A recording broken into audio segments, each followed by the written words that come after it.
Hello, this is Donna, psychic medium and direct messenger for spirit.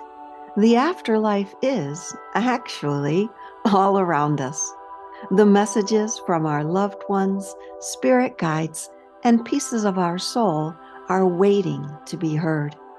If this is your first episode, welcome. I invite you to go back and listen to previous episodes where I link my guest to their loved one or a piece of their soul's existence in the afterlife. Thank you for listening and for sharing. Please consider leaving a review. Enjoy and stay tuned for more. I have a feeling there will be much more from the afterlife. If you are interested in a private reading with me, or if you'd like to be a guest on the podcast, see the show notes. Dana, we're reading a loved one that has passed today. Is that correct? That's correct. Wonderful. So I'm going to start with both of us closing our eyes. And we're going to take a few breaths in through the nose and out through the mouth together, breathing in and exhaling, letting go of everything we brought before this moment. Breathing in and exhaling. For me, state the first name of the loved one that you'd like to link with. Ruth. Is Ruth a motherly figure, but would have crossed a more younger age? Would that be a yes, no, or a maybe? Motherly figure, did not pass at a young age.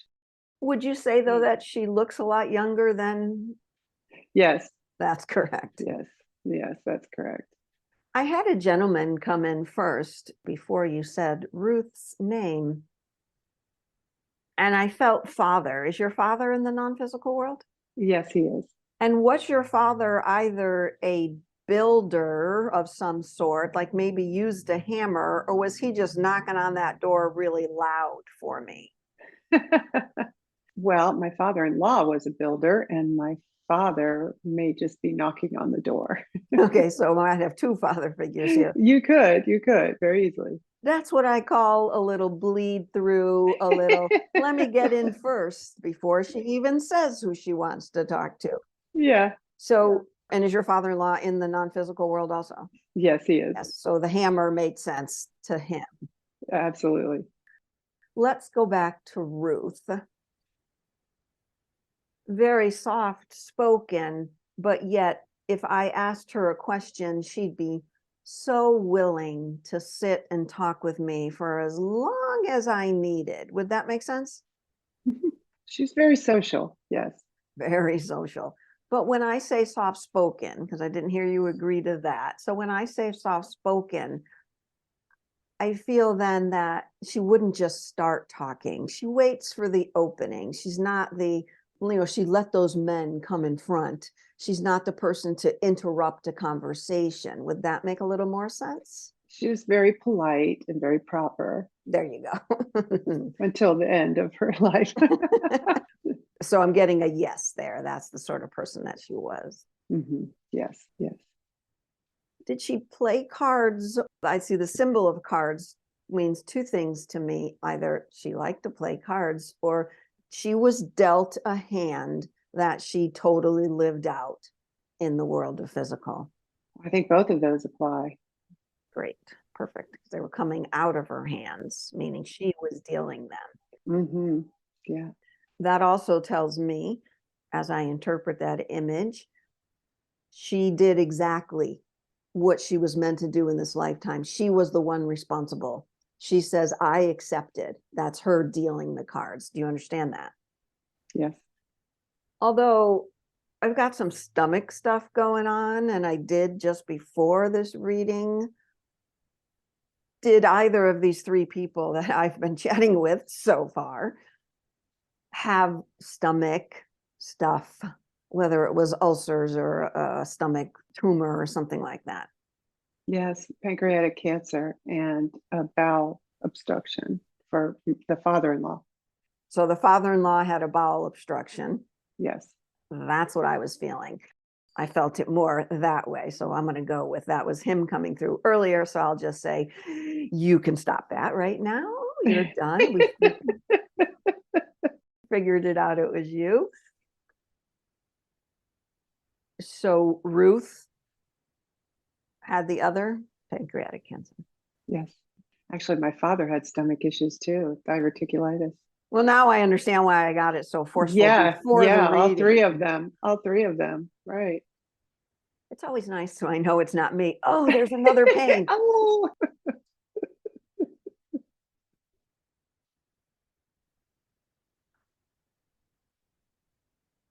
I pause here because I'm kind of waiting for Ruth to talk a little bit, but she's not that sort of person right now. She says, I want to hear from you, Donna. I am so interested in your journey.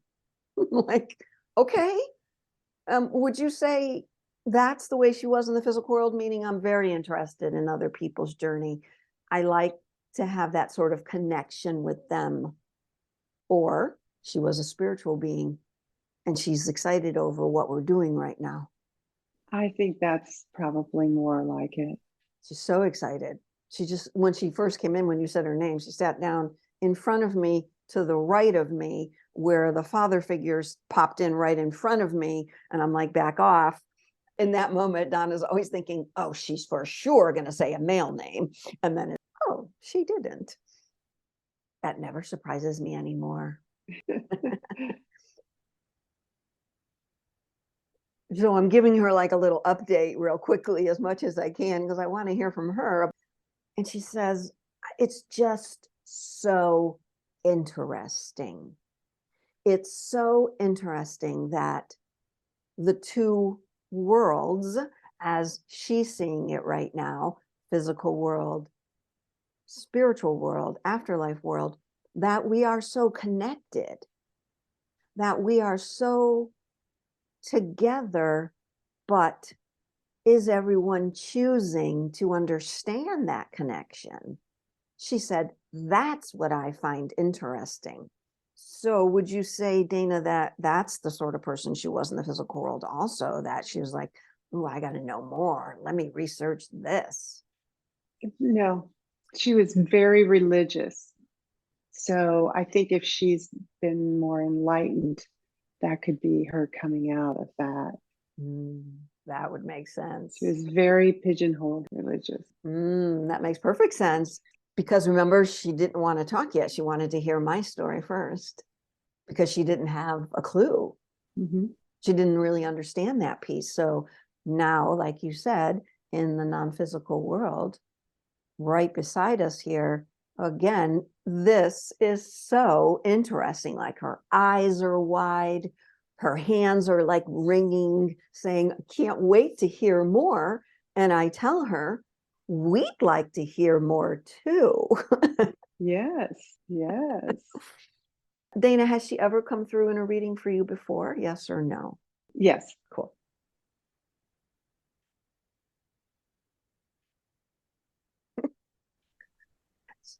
I have to keep talking to her. She's just sitting there wanting and taking in all of the information. So I'm telling her, is there anything you'd like to share with us from your transition, from your journey, from where you were in the physical and your thoughts and your experiences? So now she's a little more understanding, right, of this. Okay, let's do this, Donna. She's showing me like money. Did she have either a struggle with money or that was like really important to her? Her money was important. Yeah, both. She's saying, I felt like it came in dribs and drabs. And when it came in, it easily also went out. And I kept asking whatever she viewed as prayer in the physical world. She kept asking, more, I need more. Do you know? Yeah, it was never enough.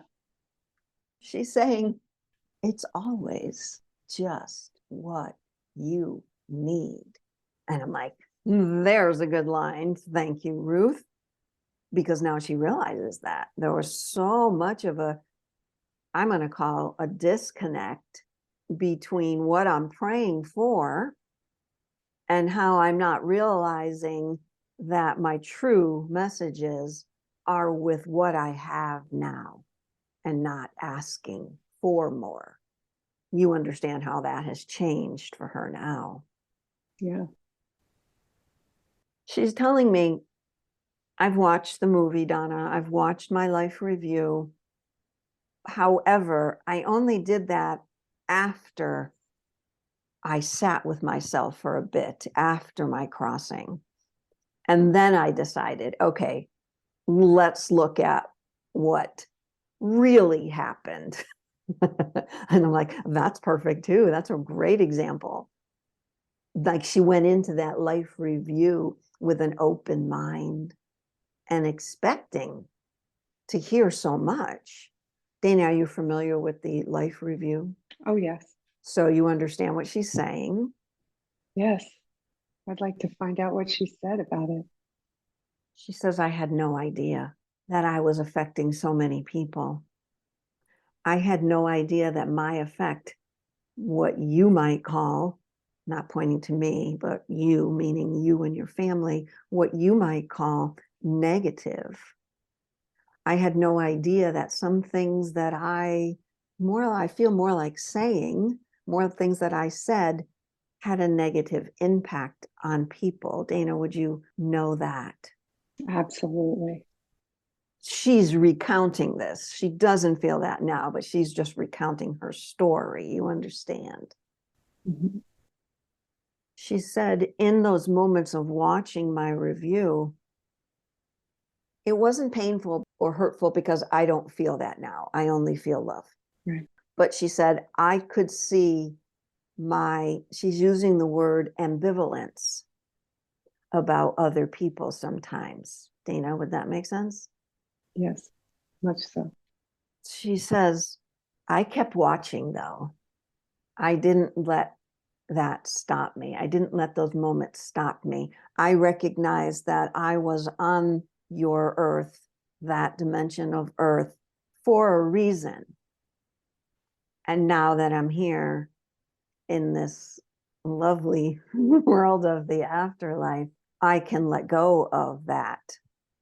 And it was a lot easier for me, Donna, to let go of it because I wasn't aware of it when I was in the physical realm. Right. I see you shaking your head, Dana. Yeah. Yeah. So can you elaborate just a little bit on that? I think that she didn't realize that her words and actions were hurtful in a lifetime that she had here. And maybe it was a journey that she needed to go on to learn something. And maybe she was here to teach me something. But yeah, I don't think she realized some of the hurtful things she did. You've just got confirmation of that. And here, where she is now, none of that exists. That's wonderful. She says, I know it doesn't exist for her either. However, there are those moments where you, Dana, might go back to those comments or actions. Would that make sense? Oh, yeah. I definitely do go back there more than I should. Yes. Again, she's saying, I know she understands. You know, she's still kind of talking to me and not recognizing that she can directly talk to you. And I feel it's just part of that, I'll say disconnect again, where she doesn't want to hurt you. She doesn't want to say the wrong thing again. That's kind of something that may still linger. Even though she's aware of it, she's still at that point of, ooh, no, maybe not that. Let me just tell Donna first and let her interpret it. Do you understand that? Yeah. Yeah. Go for it. And I tell her, this is why we're all here, to do this journey together. That I'm telling her, it's my job as the medium to not only interpret what my guest is saying, but also what my guest from the afterlife is saying and bring everybody together. That's the whole idea behind the name of the podcast, Ruth. Do you now understand that? And she's like, oh, I get it now. I get it now. Like I had to show her my podcast and say, we're linking. This is what we're doing. It's not just, I'm going to connect you with them. I'm going to bring everybody together. Good. All right. I am the interpreter. I am the mediator.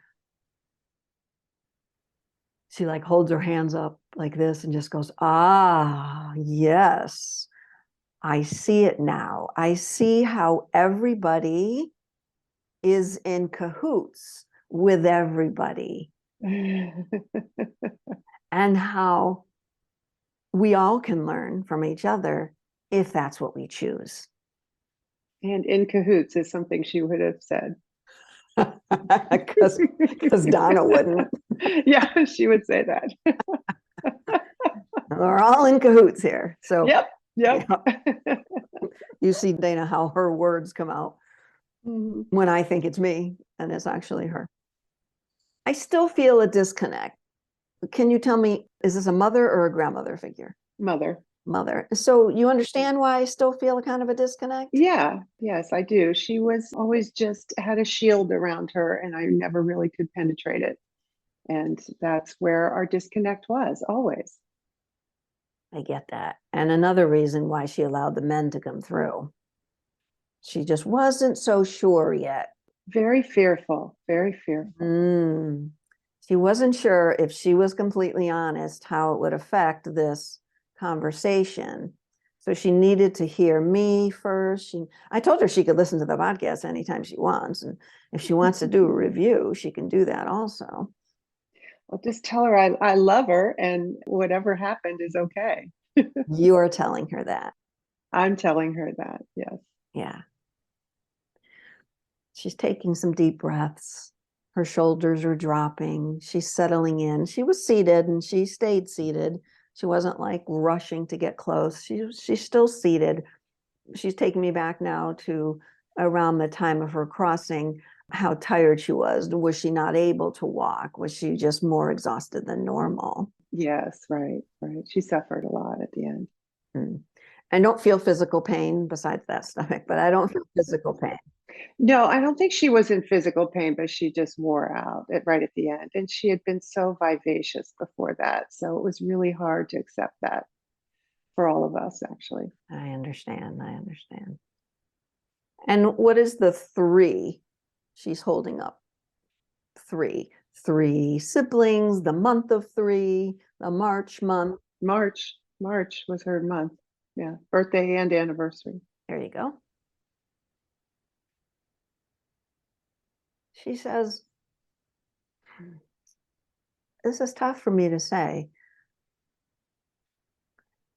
People might have thought that things were important to me. And she's saying they really weren't. Meaning birthdays, anniversaries, births, crossings. People might have thought that affected me. And I want to selfishly say right now, because of that barrier I kept up, I didn't allow that. Yeah, I believe that. I faked it, Donna. Yeah.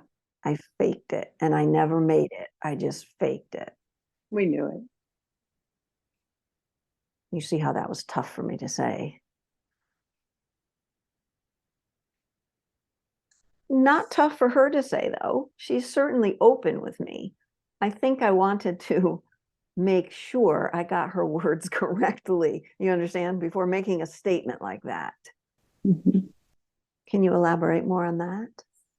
Well, one of the hurtful times I stopped by her house on my birthday and she had forgotten it was my birthday. And I was, in my 20s and it crushed me. And I left there and she never even wished me a happy birthday. So, yeah, I get it. Oh, I'm so sorry. I mean, how do you forget your kid's birthday? I don't know. When you were young, so I'm sure she was young too. Did you have 10? My parents had 8 and still managed to remember everybody. 2. There were 2 of us. So, I don't want to laugh, but she's very acknowledging of that. She's telling you that's exactly what I did. Yeah, it just didn't really matter to her. She says, now I'm understanding more because I'm seeing everyone else. The life review is not just about me. The life review is how it affected everybody else. And I didn't see that then because that wasn't what I was meant to do. Okay. And you mentioned, Dana, that a lot of these are for you. A lot of lessons are for you. Yeah. I don't want to put anything on her because she's here making amends for sure. But she also understands how much it affected you. And that might be challenging for you to go forward with those emotions, with those thoughts. Yeah, I'm trying. She says, Donna says it all the time. And I'm like, did you go listen to my podcast while I was talking to you? She says, Donna says it all the time. It's a practice. The practice. I get that. And as long as you're aware that those thoughts are those thoughts, as long as you catch them, listen to her being philosophical, as long as you catch them coming to the surface before they bubble up completely and overflow, you can practice with them. Which I am doing. Yeah, I'm doing that. Working on it. It's a practice. It's a practice. And she says, in that regard, time doesn't exist. It won't be, oh, I can't wait until this never happens again. Because you heard in that statement, the waiting, which is future, until it doesn't happen again, future. And it keeps you out of that power of being present with yourself and those emotions. Do you understand that? Yeah, it's just a practice. Got to get past it. She said, past it is future. She's so wise. She's so wise. I'm like, you did listen to my podcast, didn't you? She was always very wise. Mm-hmm, mm-hmm. She was a wise woman. In a different way now. She wants to be that teacher for you now, but it's hard to get through that barrier that we talked about. Yeah. So getting through something is different than being present with something. Okay. You feel the difference between the two. Being present with something is causing probably a lot of sensation and feeling. Waiting to get through something is saying, I'll just sit here and wait until it goes away. And remember, her first statement was, time doesn't exist, which means there is no more waiting. Just be present with it. Be present with it. She likes my term. I always like to say, invite it to tea with you. She was a tea drinker. She was such a lovely person at times. Dana, any last words? I feel like we have opened a door here for some healing and for some new waves of thought. Yeah. Get closer. Let's get closer.